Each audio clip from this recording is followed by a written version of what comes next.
badan publik menyampaikan informasi secara transparan. Undang-Undang Nomor Yang pertama, transaksi digital harus aman, sah, dan terlindungi hukum. Memanfaatkan teknologi, khususnya komputer dan jaringan internet. Targetnya bisa individu. Seiring dengan kemudahan itu muncul juga berbagai resiko yang harus diwaspadai. Dan informasi pribadi seseorang di media elektronik harus dengan persetujuan orang yang bersangkutan. Assalamualaikum warahmatullahi wabarakatuh. Perkenalkan, kami dari kelompok 4 Universitas Bina Sarana Informatika Cabang Cengkareng dari kelas 17 6A25 ingin mempresentasikan tentang modul kami yang kami ambil dari pertemuan 3 tentang UU Informasi dan Transaksi Elektronik atau UU ITE. Sebelumnya perkenalkan, nama saya Hafizah Risha Nabila. Nama saya Yuliana Dwi Pustawati. Nama saya Faisal Sidauruk. Nama saya Aditya Dharma. Nama saya Denny Pujilaksono. Berikut tentang presentasi kami mulai dengan latar belakangnya.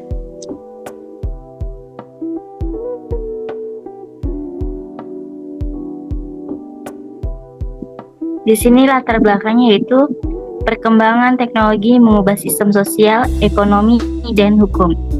Lalu ada interaksi digital menciptakan bentuk perbuatan hukum baru. Tantangan seperti hoax, privasi digital, dan cybercrime muncul. Lalu ada butuh regulasi yang adil agar tidak terjadi kekacauan hukum.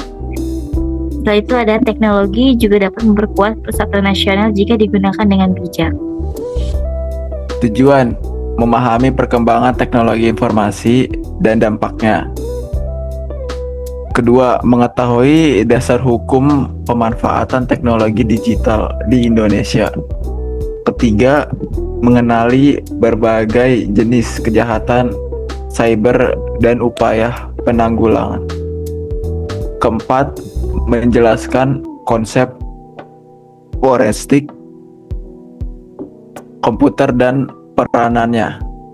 5. Menumbuhkan sikap etis dan bertanggung jawab dalam ruang digital.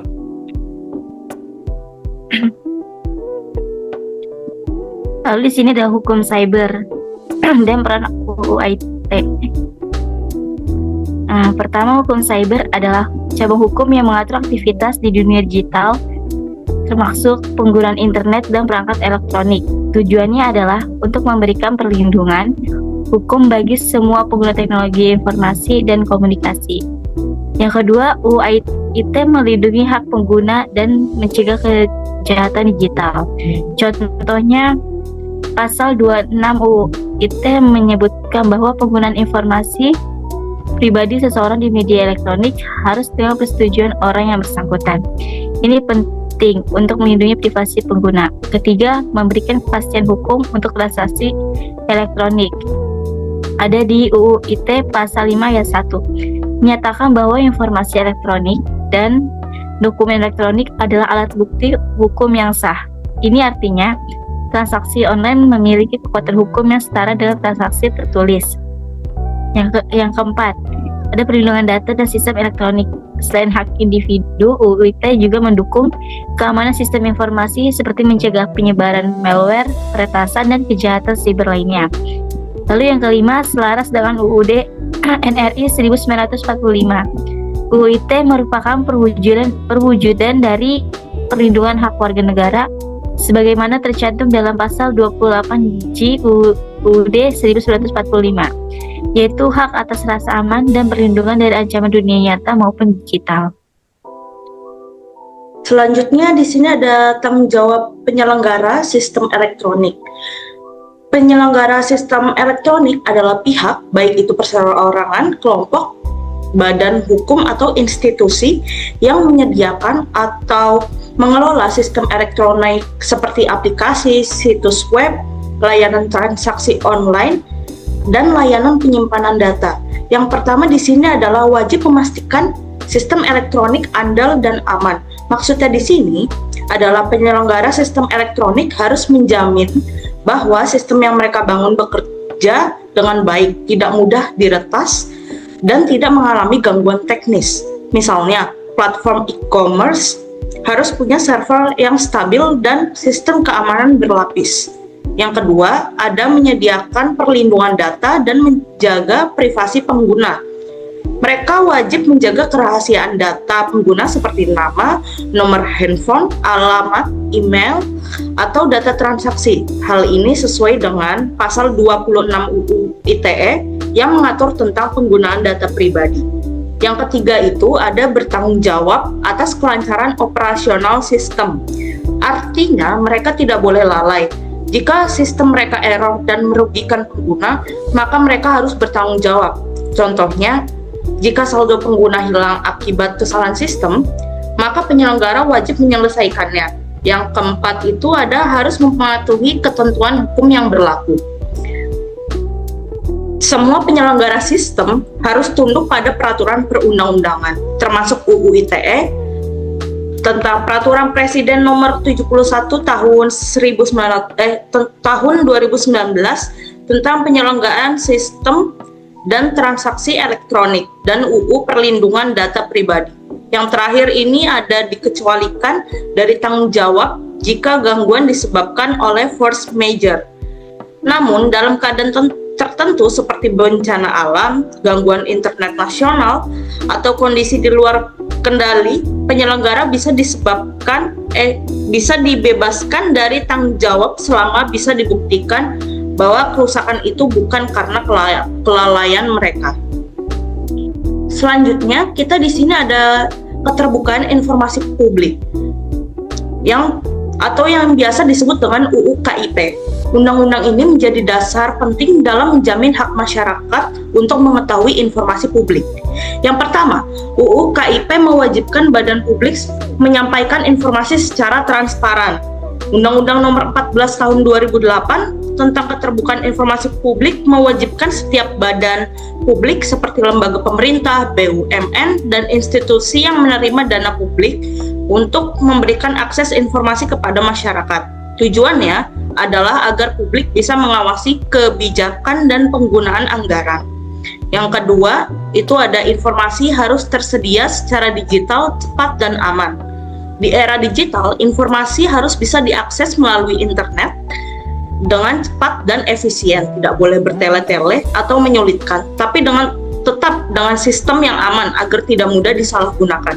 Yang ketiga, itu ada sistem informasi publik harus ramah pengguna dan terlindungi. Website atau aplikasi yang digunakan badan publik harus mudah dipahami oleh masyarakat umum dan tidak membingungkan. Selain itu, sistem tersebut juga harus memiliki perlindungan dari serangan cyber agar tidak terjadi kebocoran data. Yang keempat, ada keterbukaan memperkuat akuntabilitas dan partisipasi masyarakat. Ketika masyarakat bisa melihat kinerja lembaga publik secara transparan, maka kepercayaan akan meningkat. Ini juga mendorong partisipasi aktif masyarakat dalam proses pengambilan kebijakan. Yang terakhir, harus ada keseimbangan antara hak publik dan perlindungan data. Untuk yang ini, meskipun informasi harus secara terbuka, tidak semua informasi boleh disebarluaskan. Misalnya data pribadi pegawai atau informasi strategis yang menyangkut keamanan negara tetap harus dijaga. Di sini pentingnya menjaga keseimbangan antara transparansi dan perlindungan data pribadi. Kita sekarang memasuki pembahasan tentang perlindungan konsumen dalam transaksi elektronik. Ini menjadi sangat penting di era digital di mana berbagai aktivitas jual beli dan transaksi sudah beralih ke platform online.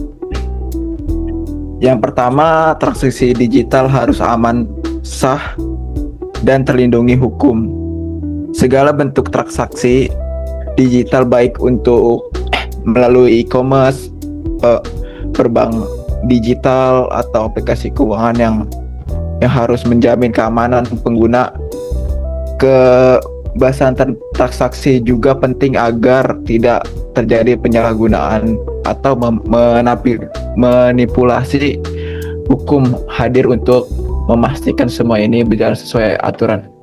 Yang kedua, konsumen berhak tahu isi produk secara lengkap dan jujur. Sesuai UU Perlindungan Konsumen, konsumen berhak mendapat informasi yang benar dan tidak menyesatkan dalam konteks digital. Ini berarti penjual wajib menjelaskan tentang rinci pengenalan, spesifikasi produk, harga, kondisi, garansi, serta ketentuan pengiriman dan pengembalian. Yang ketiga, UU ITE dan UU PK jadi landasan hukum e-commerce. Ada dua undang-undang utama yang menjadi dasar hukum perlindungan konsumen digital. Pertama, UU ITE mengatur soal transaksi elektronik, dan kedua, UU nomor 8 tahun 1999 tentang perlindungan konsumen. Keduanya menjadi fondasi penting dalam menjaga hak-hak konsumen di dunia maya. Keempat, contoh transaksi belanja online, bank, tanda tangan digital. Contoh kontrak dari transaksi digital yang sering kita temui antara lain adalah belanja di e-commerce seperti Tokopedia atau Shopee, transaksi dana melalui mobile banking, serta pengguna e-signature dalam pengurusan dokumen. 5. Perlindungan konsumen mendorong ekosistem digital yang sehat. Jika konsumen merasa aman dan dilindungi, maka mereka akan lebih percaya untuk bertransaksi secara online. Ini akan menciptakan ekosistem digital yang sehat dan kompetitif dan berkelanjutan. Di era digital seperti sekarang ini, informasi elektronik sudah menjadi bagian tak terpisahkan dari kehidupan kita. Namun seiring dengan kemudahan itu muncul juga berbagai resiko yang harus diwaspadai. Yang pertama, informasi elektronik meliputi teks, audio, gambar, dan data digital. Informasi elektronik tidak hanya terbatas pada dokumen atau file biasa. Ia mencakup berbagai bentuk seperti pesan teks, email, rekaman suara, foto, video, hingga data pengguna di aplikasi. Yang kedua, informasi ini harus disimpan dan dikelola dengan aman. Karena bersifat digital dan mudah diakses, informasi elektronik menjadi sangat rentan jika tidak dikelola dengan baik. Kita butuh sistem keamanan dan manajemen data yang terpercaya. Ketiga, risiko penyalahgunaan, pencurian, manipulasi, kebocoran data. Risiko paling umum adalah data dicuri atau diretas, lalu digunakan untuk tujuan jahat, seperti penipuan atau manipulasi identitas. Ini sering terjadi di media sosial, aplikasi belanja, atau perbankan digital. Yang keempat, perlindungan hukum dan teknologi enkripsi yang kuat. UU ITE mengatur keamanan informasi elektronik adalah kewajiban baik bagi penyedia layanan maupun penggunanya. Enkripsi menjadi salah satu solusi teknik yang penting agar tidak bisa dibaca oleh pihak yang tidak berwenang. Yang kelima, edukasi masyarakat penting agar tidak menjadi korban kejahatan digital. Masyarakat kita harus diberi pemahaman tentang pentingnya menjaga informasi pribadi. Misalnya tidak sembarangan membagikan OTP, waspada terhadap link mencurigakan, dan selalu menggunakan aplikasi resmi. Selanjutnya, hak kekayaan intelektual dan hak cipta. Hak kekayaan intelektual melindungi karya cipta seperti buku, film, dan software. Hak kekayaan intelektual atau HKI adalah perlindungan hukum untuk karya-karya orisinal seperti tulisan, lagu, film, gambar, hingga program komputer. Tanpa perlindungan karya tersebut bisa dengan mudah dibajak atau disalahgunakan. Nah, selanjutnya, yang kedua, hak cipta berlaku selama sumber hidup dan setelah 70 tahun pencipta wafat. Pentingnya untuk diketahui bahwa hak cipta tidak hanya berlaku selama penciptanya hidup, bahkan setelah wafat karya tetap dilindungi selama 70 tahun dan hak ini bisa diwariskan. Selanjutnya, yang ketiga, ada trademark dan register, melindungi identitas merek produk. Simbol seperti TM dan R yang dilingkari menandakan bahwa suatu merek telah didaftarkan secara hukum. Ini penting untuk membedakan suatu produk dengan pesaingnya dan mencegah penyalahgunaan merek. Nah, yang keempat, pelanggaran HKI termasuk pembajakan dan penyalahgunaan lisensi. Menggunakan software bajakan Menduplikasi karya tanpa izin atau menjual produk dengan merek tiruan adalah contoh pelanggaran HKI yang bisa dikenakan sanksi pidana maupun perdata. Nah, selanjutnya yang kelima, perlindungan HKI penting untuk mendorong kreativitas dan inovasi. Dengan adanya perlindungan HKI, para konten kreator akan merasa lebih aman untuk dan termotivasi untuk menghasilkan karya baru karena tahu bahwa hak mereka diakui dan dihargai oleh hukum. Cybercrime dan jenis-jenisnya. 1. Cybercrime adalah kejahatan menggunakan komputer atau internet. Cybercrime mencakup semua bentuk kejahatan yang dilakukan dengan memanfaatkan teknologi, khususnya komputer dan jaringan internet. Targetnya bisa individu, organisasi, bahkan pemerintah. Yang kedua ada contohnya cyber stalking, cyber squatting, cyber smearing, pembajakan digital. Beberapa contoh jenis cybercrime meliputi cyber stalking, yaitu menguntit atau mengganggu seseorang lewat media digital. Cyber squatting mengambil domain nama orang atau perusahaan dengan tujuan keuntungan. Cyber smearing menyebarkan informasi palsu atau fitnah secara online. Dan juga pembajakan digital, seperti membobol akun atau menyebarkan konten ilegal.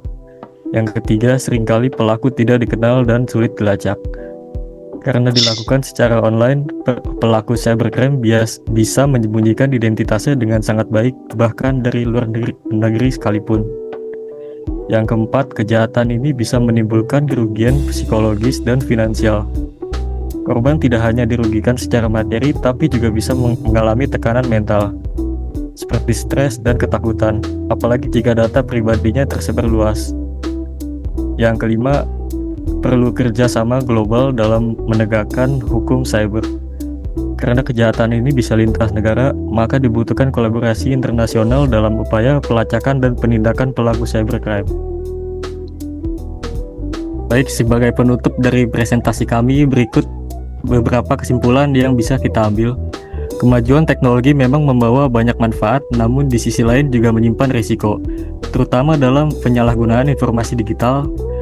Untuk itu, informasi elektronik perlu dikelola dengan aman agar tidak menjadi celah bagi tindak kejahatan cyber. Selain itu, literasi digital juga sangat penting agar masyarakat bisa bijak dan waspada dalam beraktivitas di dunia maya. Perlindungan hukum melalui UU ITE dan hak kekayaan intelektual menjadi sangat krusial dalam menjaga keamanan serta hak-hak pengguna di ranah digital. Dan terakhir, kerjasama dari berbagai pihak, baik pemerintah, masyarakat maupun lembaga internasional, sangat dibutuhkan untuk menghadapi tantangan cybercrime dan sifat lintas batas. Berikut adalah presentasi dari kelompok kami. Semoga materi kami bisa dipahami. Terima kasih sudah menyimak presentasi kami. Kurang lebihnya mohon maaf. Wassalamualaikum warahmatullahi wabarakatuh.